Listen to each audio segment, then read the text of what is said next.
We are live, folks, here at the Metrodome. We're always live.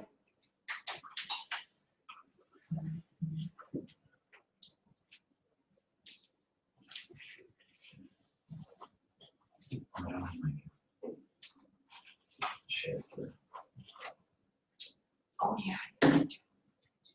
2 minutes. I think it's good now. I just had, I needed a little bit of slack. You got it? You Yeah. good? Okay.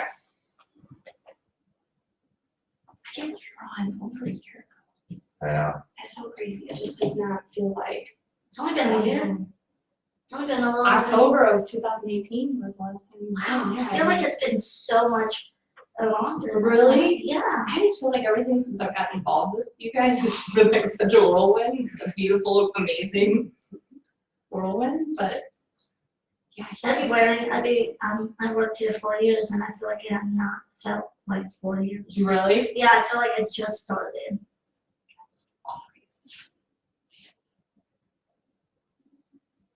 All right, a minute. Oh. You've got 1 minute. Yeah, yeah.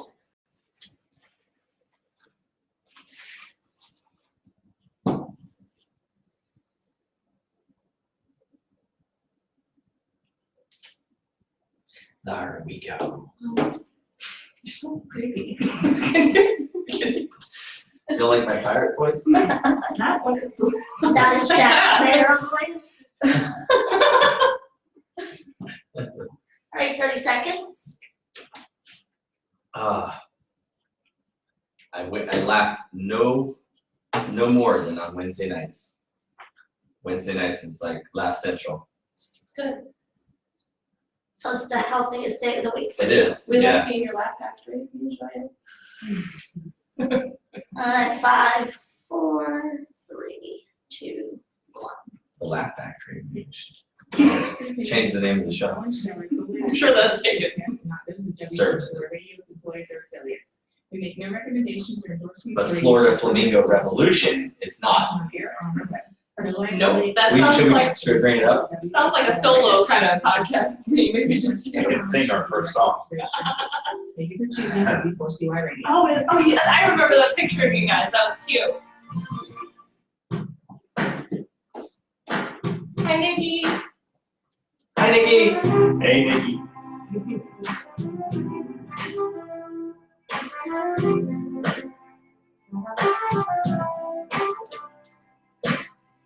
We gotta change up our song for next year.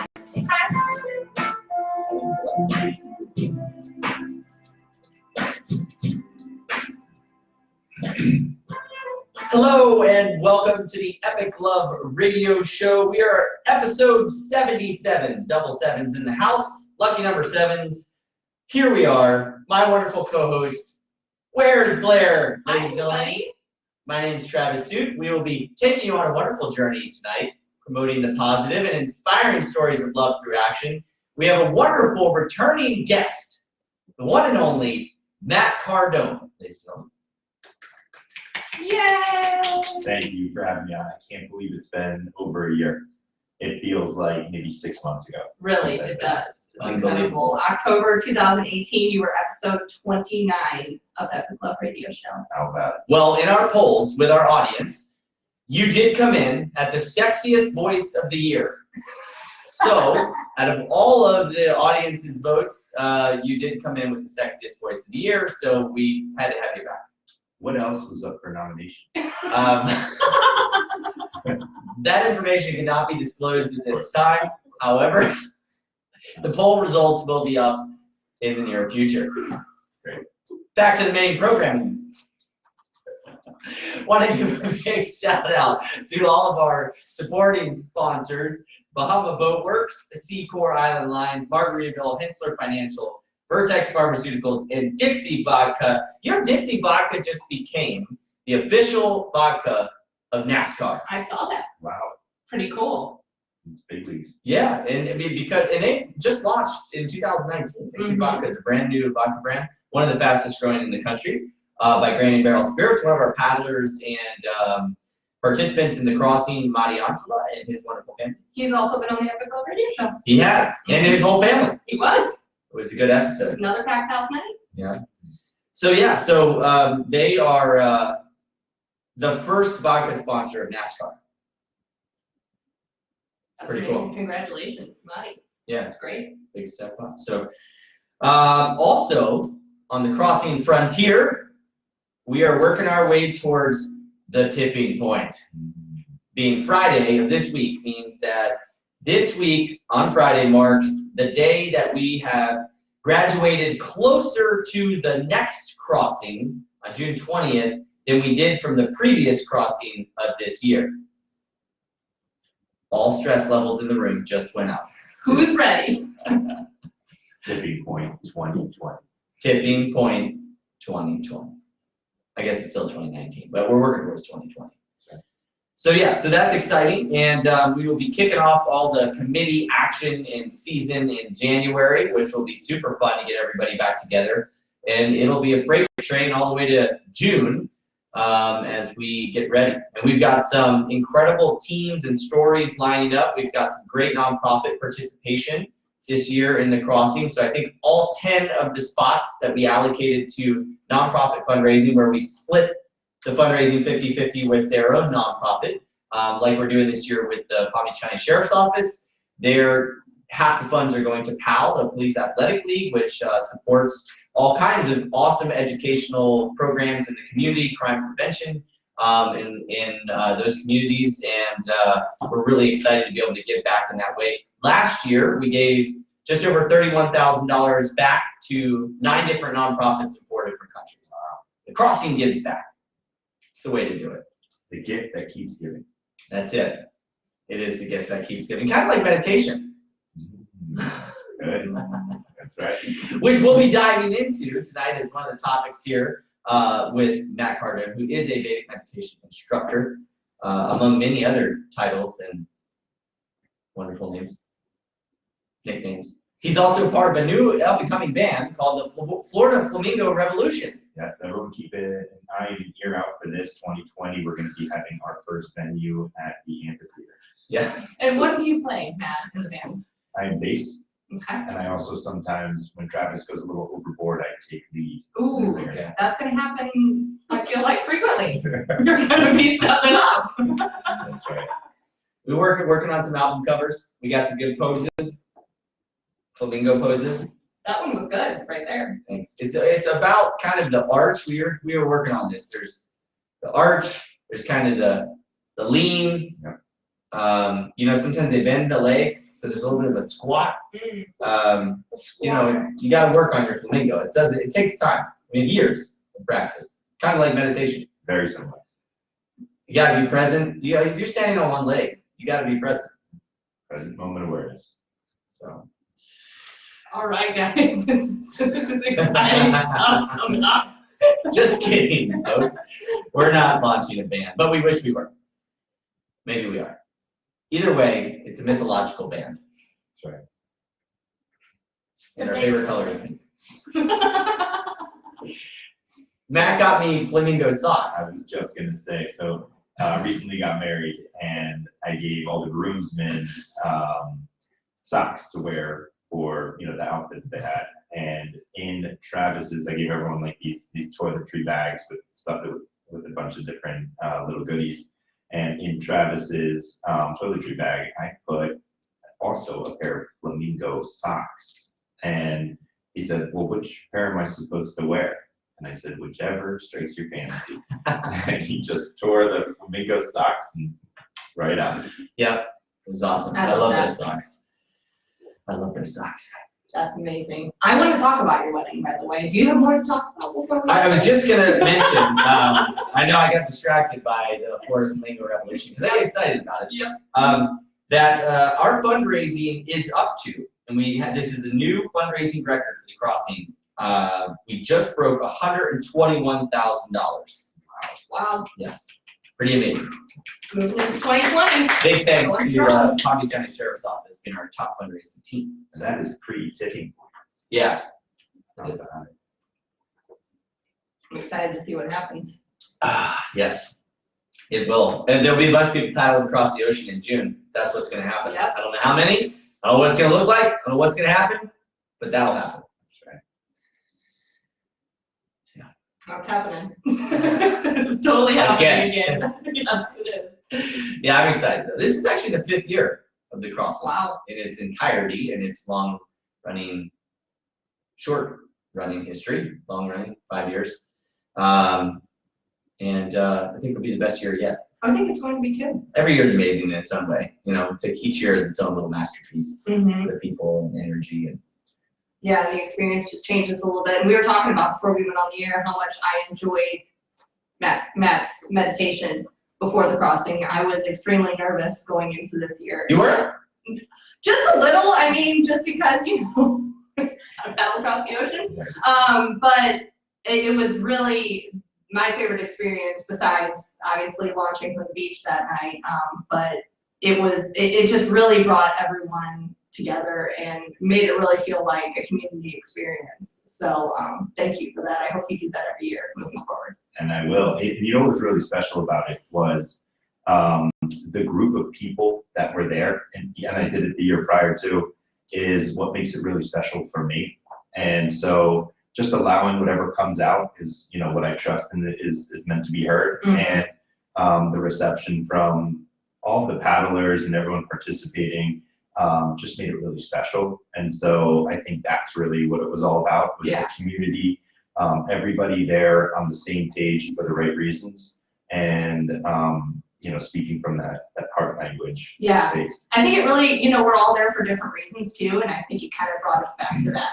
Why are you here, and just taking a moment up for yourself to think about, your purpose and your journey with this whole thing. So Yeah. it was special. Yeah, what's really neat about the crossing is everyone gets an opportunity to think about their why.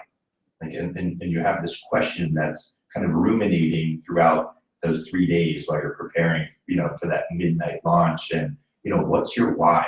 And for me, it kept changing and morphing into different things. It went from, more of a personal why to more of a universal why. And I think that's such a neat little experience where you get to learn more about yourself, the self-discovery process, and what an amazing opportunity and space that you guys have created, Travis, that you've allowed people to step in and really be able to experience their why, whatever it is for them. So thank you for that. Yeah, definitely. thanks for that perspective. Yeah, I mean, the crossing to me has always kind of symbolized crossing into a new phase of your life after you go through that experience. That's how I felt at least. It was more than just crossing the ocean. Yeah, absolutely. It's beautiful. It was really cool. So let's talk about this wedding. Oh, okay. I was excited to see all the beautiful pictures, and like I said, your wife, obviously the star of the show, is absolutely stunning. Elle was gorgeous. She stole the show, and all the preparation leading into a wedding, so we had around 50 people, a little under 50, and all the preparation just into the details where, as you went through, you just want to make sure that everyone has a good time. Yes. And everything's lined up. And so, where you think you'd be in the honeymoon stages leading into the wedding, we're both like kind of working a lot and Yes. making sure that everything's lined up. And what was such a beautiful experience is having that amount of people there was that it made it super intimate. And so we got married at Casa de Campo, and that's in Dominican Republic.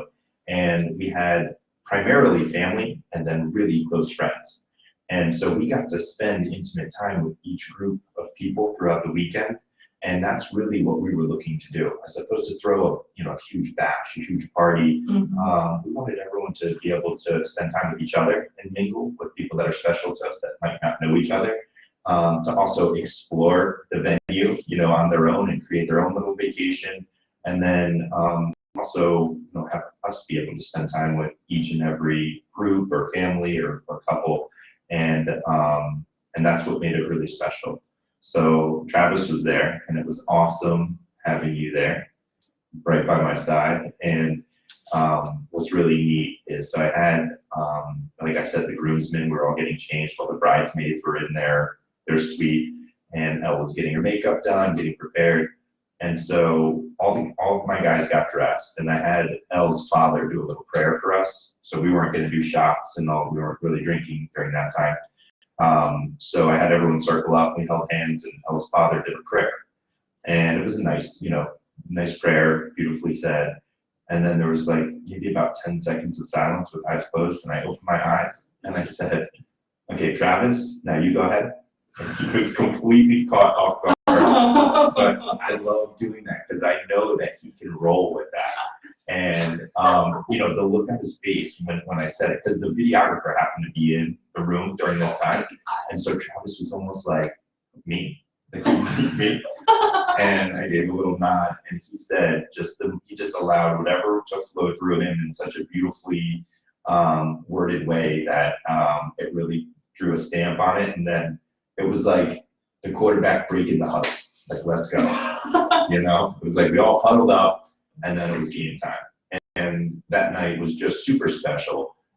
Everybody danced the entire night with a beautiful setting, and it was really, really a special weekend for us. Wow, it sounds like everything just turned out exactly how you wanted it to be. We were really blessed. Yeah. It was Great. one of the most spectacular weddings it was the most spectacular wedding I've ever been at. Yeah, I mean, it just, every aspect of it was fun. And like you said, the intimacy that was there in the venue, I'm a big venue guy. Venues empower things. Right. And I was really impressed with Casa de Campo and just how meticulous the detail is there, yet it still feels like the Caribbean. Right. It was really beautiful. The spa experience there, they had the Walking labyrinth. Ooh, That was the cool. first labyrinth I've walked, and that was really cool. We had this aloe moment where we am I allowed to talk about this on here? So they actually had this really there was fresh aloe growing all over this walking labyrinth. And so what was really cool is at the end of it, I saw Travis had broken a little branch off, and he was kind of like, lathering it on. And this goes back into like ancient battle times where soldiers would lather up because they didn't know how long they'd be in the sun for or what the conditions would be. And so it was really cool because that was the day of the wedding. And in the morning, I had done a group meditation with everybody that came. So we actually circled up in a circle around the walking labyrinth, and I did a guided meditation. And everybody had cleared out, and then I had some little responsibility. I had to kind of run around for a bit. And I came back, and Travis was walking it, and it was just him. And we didn't say a word to each other. I just let him do his thing and was kind of sitting there holding space, meditating. And he finished, and then I went through. And when I finished, I saw him with the aloe. So I grabbed the little branch and came over and told the story about the soldiers. And so that was neat because we were almost like preparing for the battle, but we were preparing for a ceremony. Just a really important time. And then my brother-in-law happened to come by, and he walked it and then did the same thing. So it was like my two closest, guys were in that, and it was neat because then afterwards we got to do a cold plunge, and they had it was like a hot tub cold plunge mix, and sauna and steam room. So we were going through that, and it was really neat. Really How special. cool. Yeah. And when you do something like you guys did, it really does, it makes it an experience, and you get those one-on-one moments like you had with Travis and your brother-in-law and stuff, and all those memories. It's great. I love that. We did the same thing for our wedding, and I have no regrets on that, spending that time with family and friends, and it made it really special. Absolutely. Yeah. Have you seen with your family, like in an experience like that where you're bringing something maybe new to them, because here they're coming to the wedding, which weddings are a conventional kind of staple in our culture, but then to introduce meditation at a wedding, that doesn't happen at every wedding. And so for everybody to come out there, the turnout was great. I think everybody was pretty much there.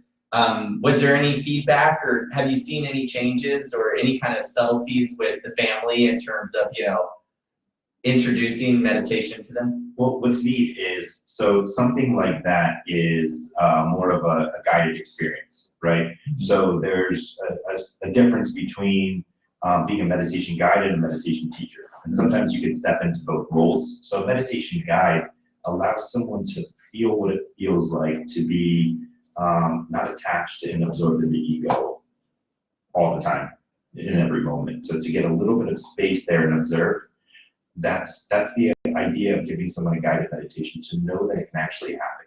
And so a good meditation guide can bring someone to that space, and that's like getting their feet in the water. So, I had some feedback. I actually just recently saw a post from my Aunt Debbie, and she had mentioned, I think she had written in a comment, she said, "Oh my gosh, something came up and it was so amazing. I was able to use the gold dust to settle me down." Something sweet like that. So it's nice to have people open to it and be able to apply some of those little skills. But what's really amazing, and what drives me, and my passion and my purpose of what I do, is creating self-sufficient meditators. So people that can take the technique that I teach them and use it on a daily basis to get the full benefits. Because it's similar to that of nutrition or exercise. If you're only doing Eat Night once a month, or going to Orange Theory or F45 once a month, you're going to get once a month results. Your return on investment is going to be close to nil. Now, if you learn the technique, you know how to do it inside and out, and you enjoy it, you're going to be doing it more often. Let's say you do it every day. You're going to get the return on investment of meditating every day.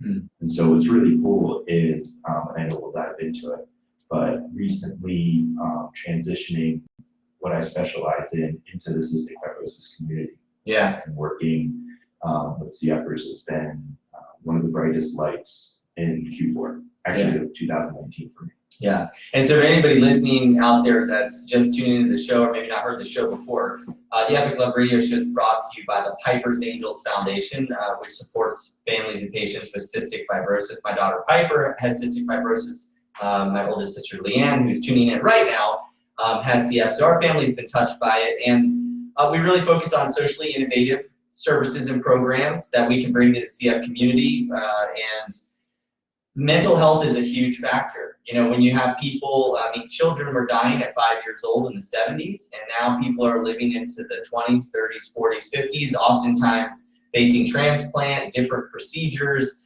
It can be a really rough road with physical pain, financial burden, a lot of stress and anxiety, and mindfulness and meditation, having a tool that they can use on a regular basis when they're in those hectic environments like the hospital and things like that. We wanted to create something in a collaborative way that we could strategically provide that as a tool to the CF community. So we developed the Unmasking Mindfulness program. In CF, they often wear masks to prevent any type of cross-contamination or infection because of germs or bacteria that can be carried in like public transit, on planes, in an elevator, that type of thing. So that's kind of one of the symbols in the CF community or features is people wear masks. So this idea of unmasking mindfulness came up, and we introduced the program in the fall and did a pilot of it, and we're going to be continuing it into 2020. And we introduced the idea of it at the National Cystic Fibrosis Conference. It got a lot of really positive reviews, and we think it can be one of our staple and signature programs for Piper's Angels moving forward. Yeah. So where are you guys at with that program? Have you gotten to connect with some cystic fibrosis patients? Yes, so Okay. we've had a total of 8 go through so far Oh, wow. in what we would consider a pilot program. Uh-huh. And the beautiful thing about it is we're allowing technology to be utilized in a way that is beneficial to teaching meditation now. Because oftentimes it's really meant to be taught in person.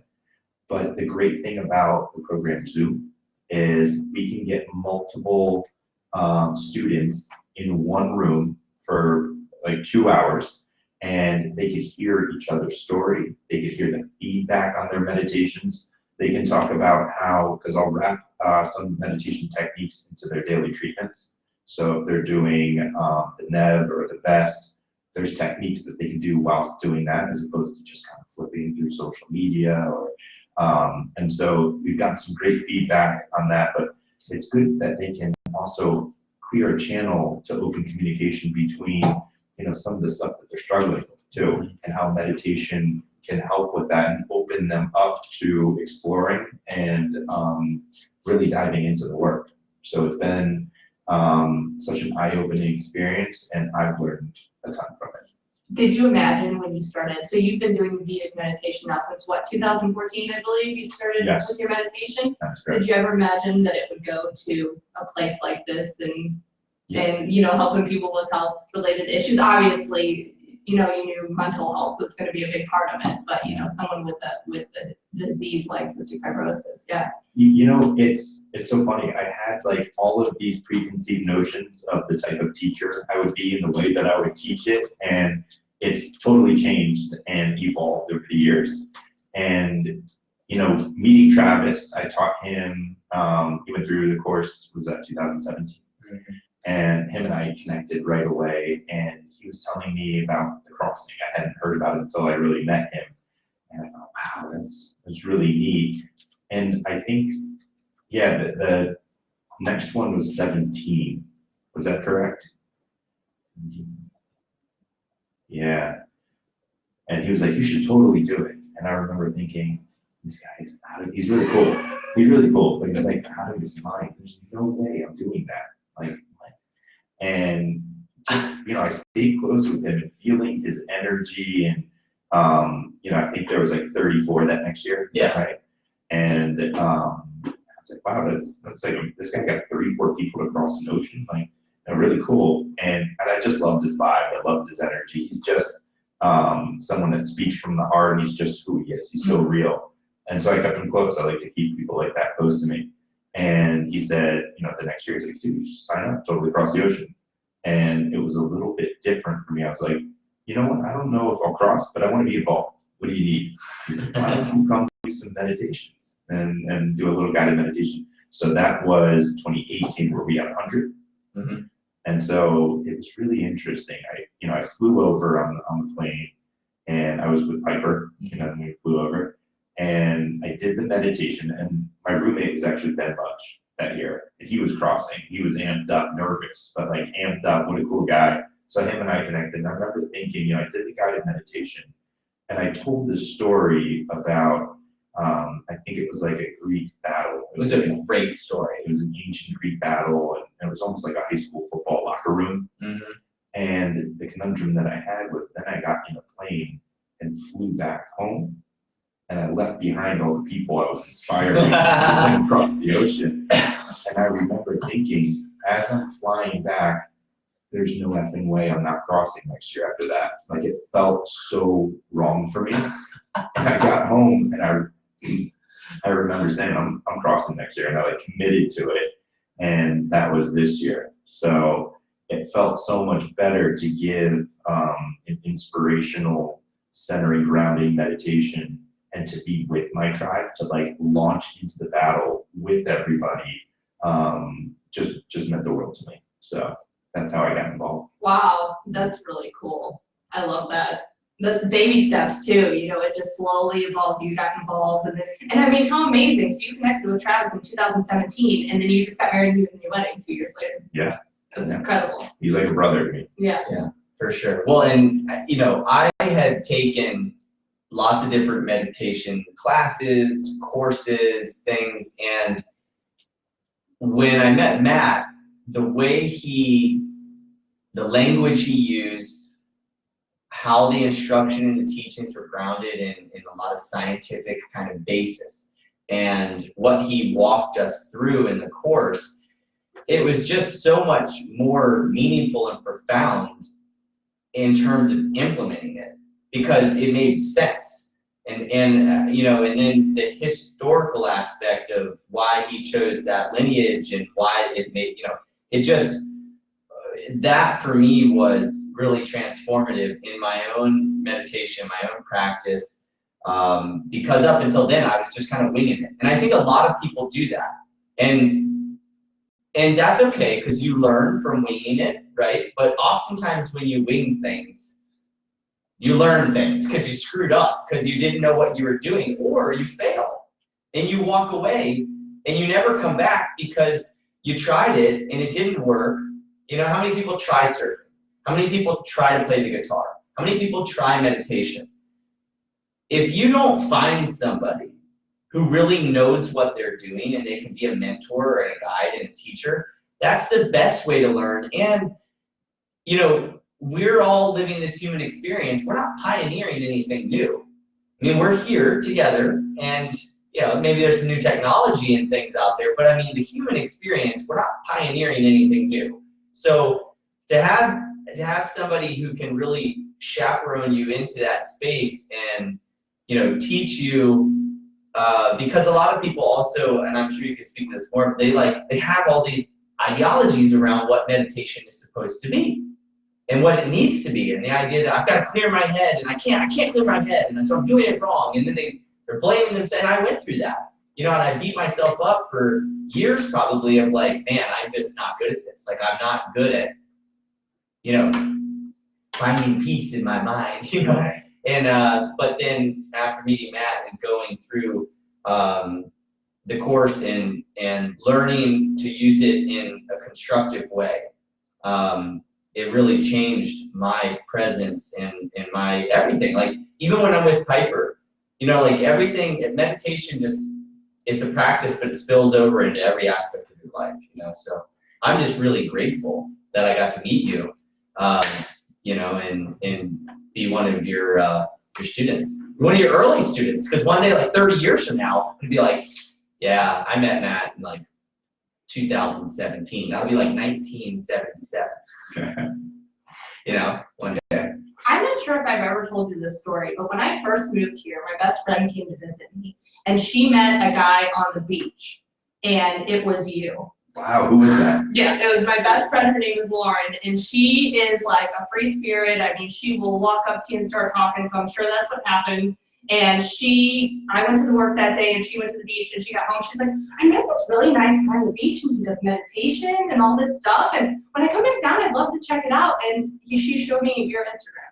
Wow. It was you. Yeah, and that was before I had met any of them. Right. So once I got involved with them and I met you, I was like, looks really familiar. And then it dawned on me one day, and that was it. He was probably doing flamingo poses. She said something about that. I was kidding.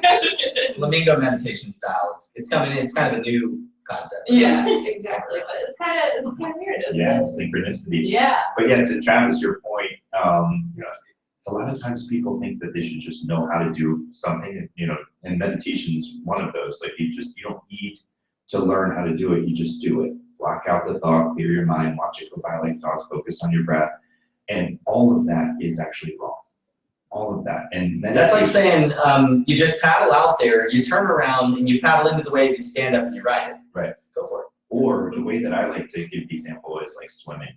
So if you lived in South Florida and you're an adult and you don't know how to swim, would you just want to go out into the ocean, jump in and try to figure it out? Right? What happens is you make it a few meters, you start taking in water, and think swimming isn't for you. But if you get in the shallow end with the swim instructor, they show you body buoyancy, they show you how to blow bubbles, front stroke, backstroke, how to do flip turns, then you can learn how to swim in there. Once you learn in the shallow end with the swim instructor, you can do a few laps, and within 3 days, you can swim in any body of water, lake, ocean, river. And then you have the technique.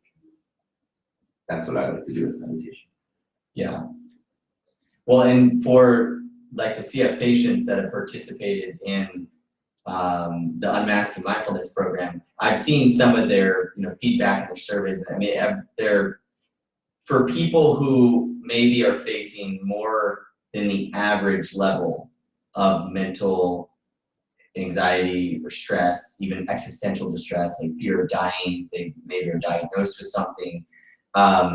It seems like those people care so much more about having a tool to help them.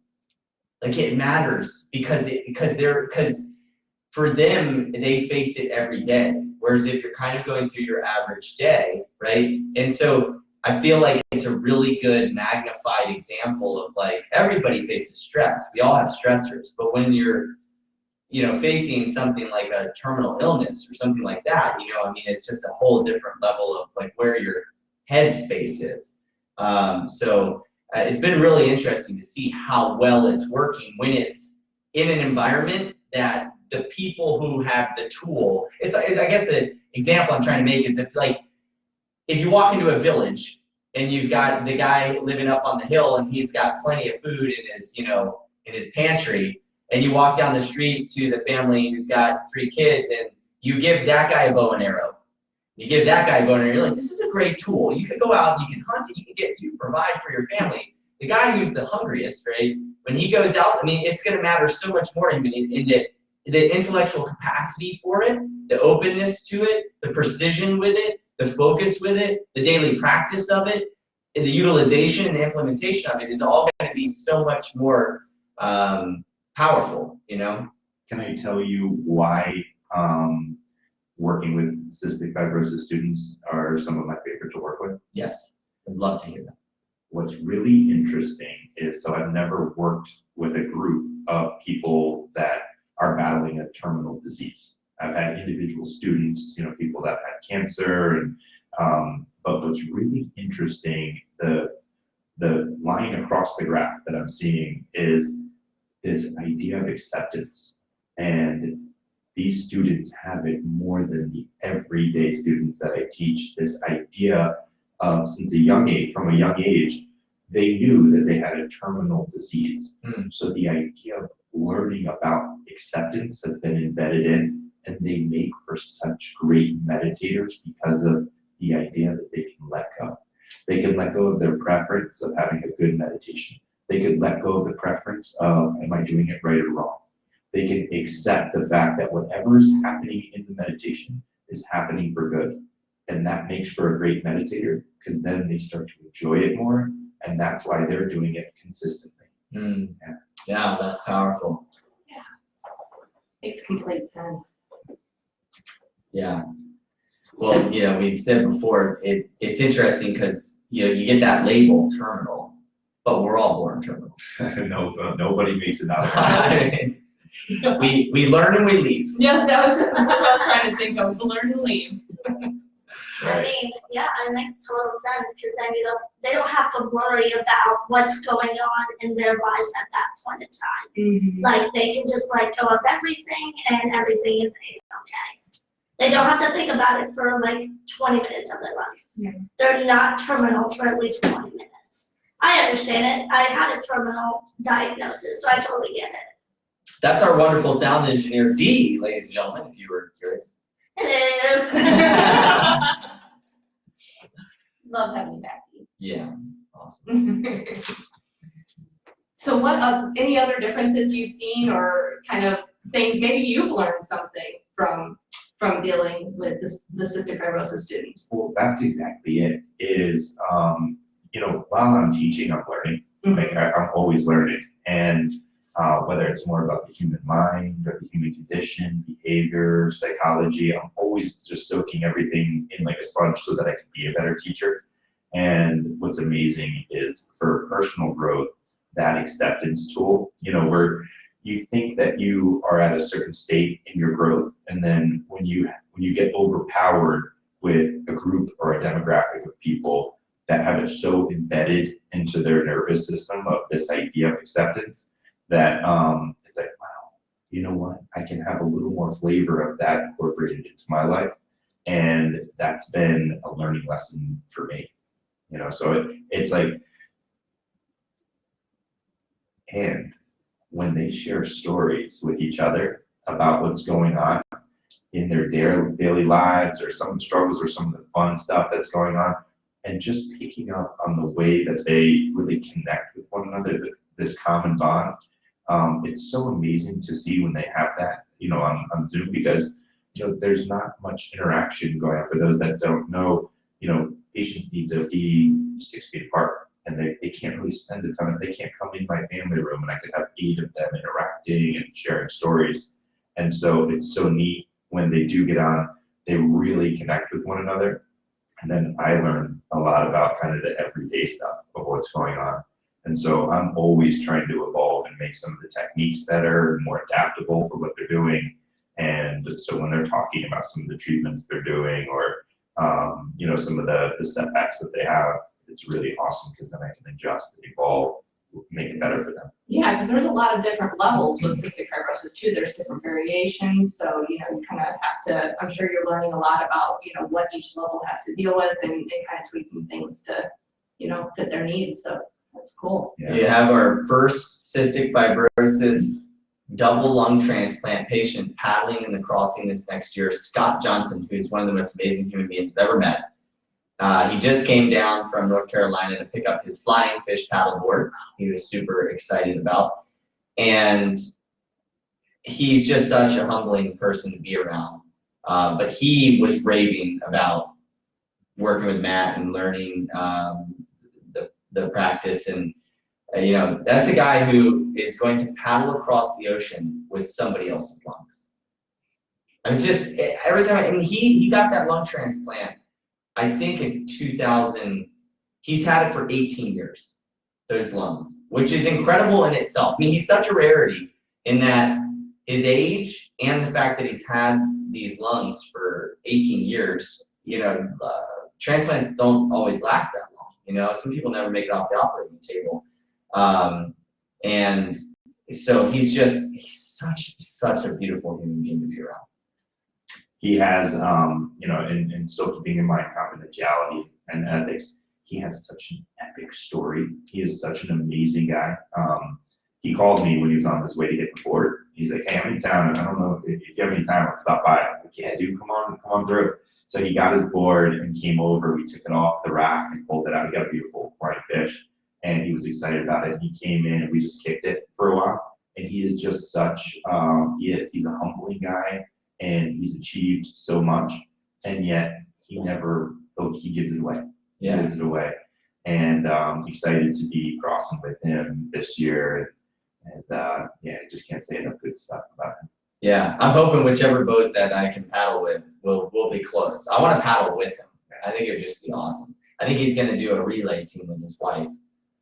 So that'll be really cool. He's got a great mindset too. Yeah. He's got a phenomenal outlook and good perspective. Just a real go-getter. Yeah. Well, he was the first cystic fibrosis patient with a double lung transplant to do an Ironman, which you can follow him on Instagram. CF Ironman is his name, his handle. And the Unmasking Mindfulness program actually got a grant from the Frederick Lenz Foundation, which is based out of Southern California. And they were so into the idea of the program. Basically in its early stages, before we'd even launched the pilot, that they were willing to support the program. So that was awesome. So we want to give gratitude and thanks to the Frederick Lenz Foundation. Frederick Lenz, in history, was also somebody who practiced meditation and had done a lot of studying. He wrote a book called Surfing the Himalayas. I read it, and it's a fictional story that it's really interesting, but it's kind of based loosely on his path.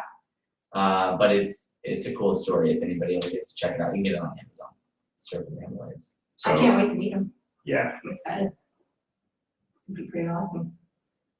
Well, you can't meet Frederick Lenz. You Well, won't be I able to- know. So I'm sorry. I'm talking about Scott Johnson. Okay, all right. I went back. You brought it back. I was filling in. Well, I just wanted to make note. It's pretty impressive that, and on top of that, we were invited to present Unmasking Mindfulness at a conference in New York that is a partnership between Europa University, which is out in Boulder, Colorado, and known for being a very progressive, kind of enlightened university, in partnership with the Frederick Lenz Foundation on American Buddhism, which is pretty amazing.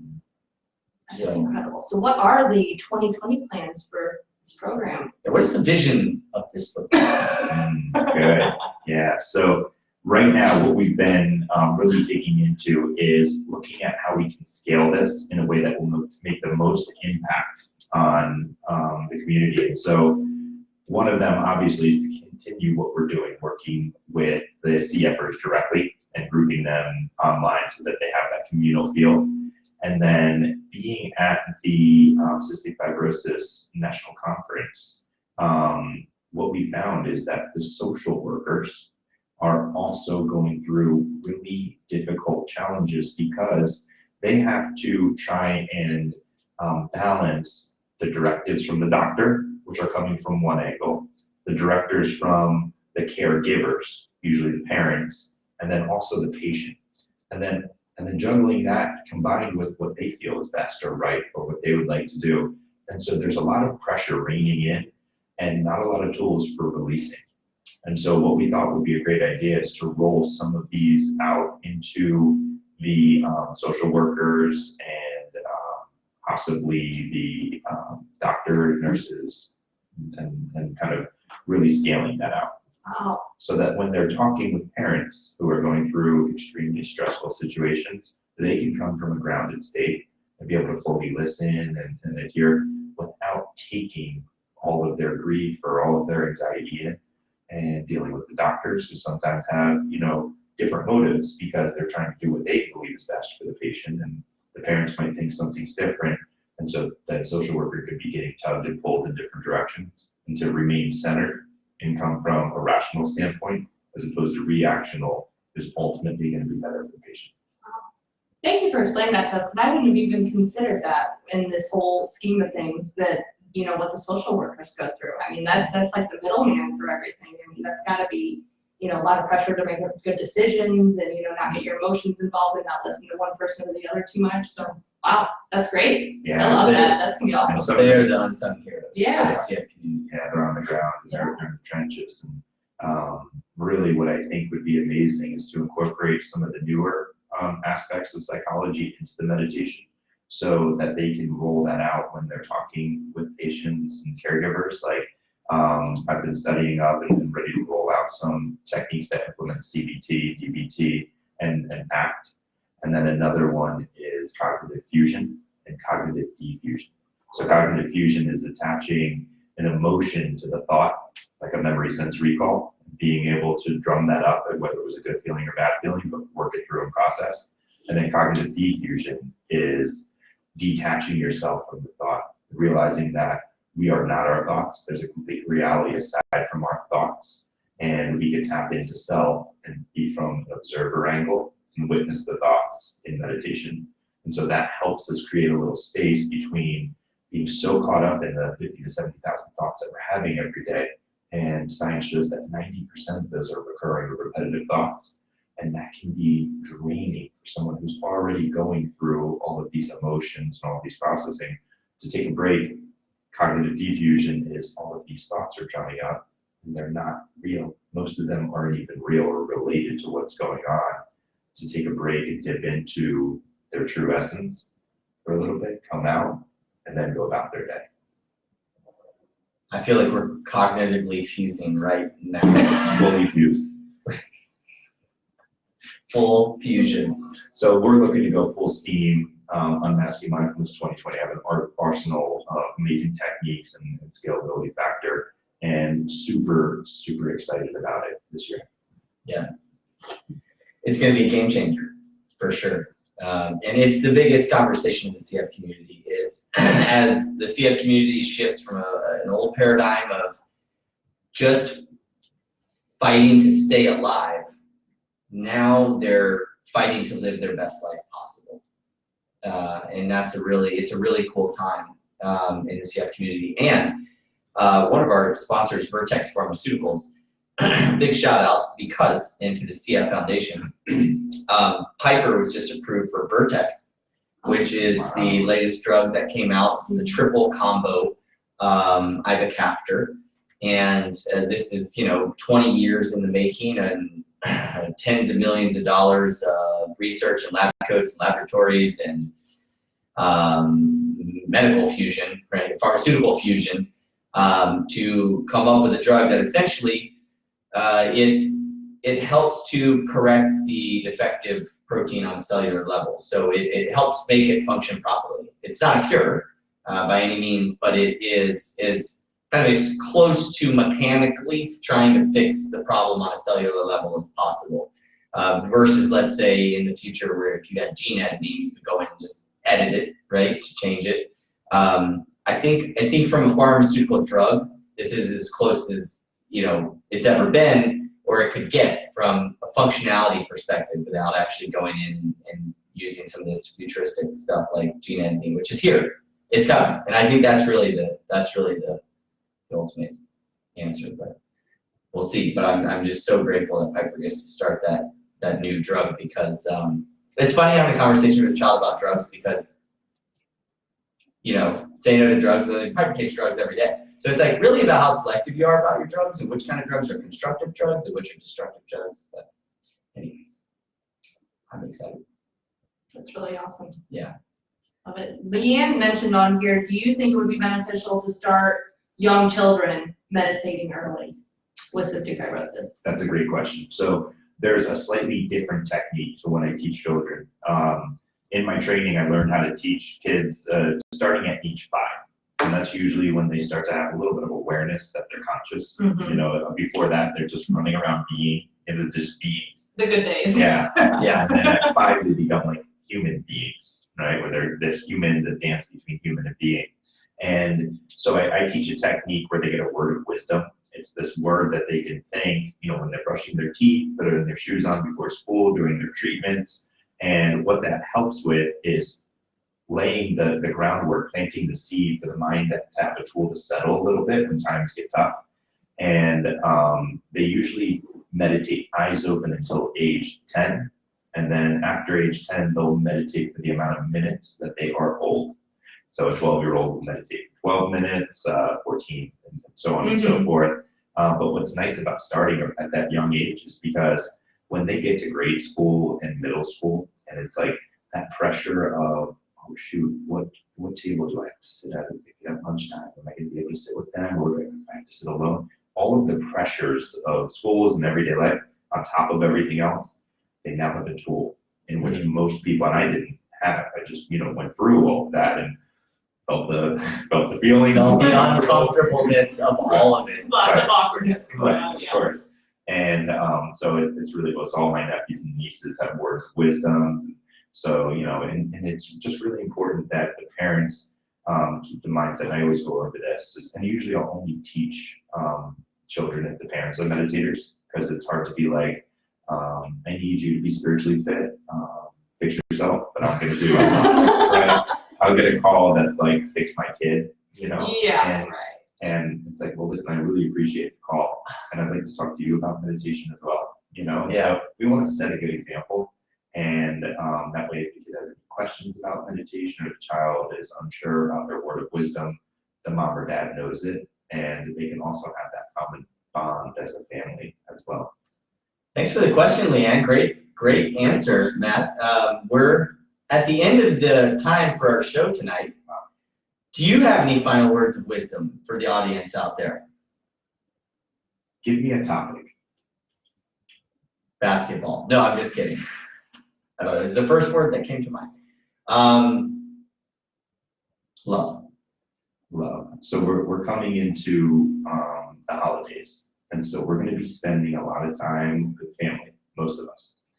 And there's a famous quote by Ram Dass, and he says, "If you think you're enlightened, spend a week with your family." So a lot of us, right, we are with our families, and we tend to fall back into the roles that we were in, and the families know our triggers because they implanted them. And so taking a breath at times when, if you're spending day after day with your family, just take a breath, go and sit in another room, focus on your feet on the floor, feel your bottom on the chair. What are you hearing? Close your eyes. What does it smell like? Bring yourself to the senses, then come back out, and that'll help ground you and stay grounded within the dynamic. And because ultimately, when we talk about love, there's nothing but love within family. And it's the triggers that have been embedded that sometimes make us feel uncomfortable. Feel the feelings, pay no attention to the thoughts surrounding the feelings, and come from a place of love.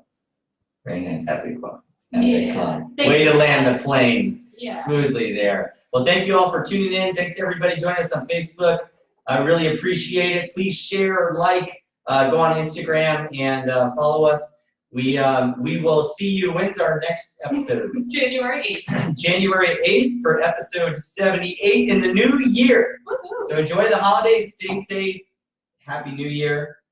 Thank you guys for having me on. Thank you, Matt. A blast once again. We love you.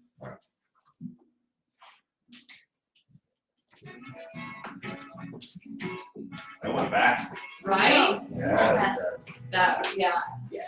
That was pretty, that was awesome.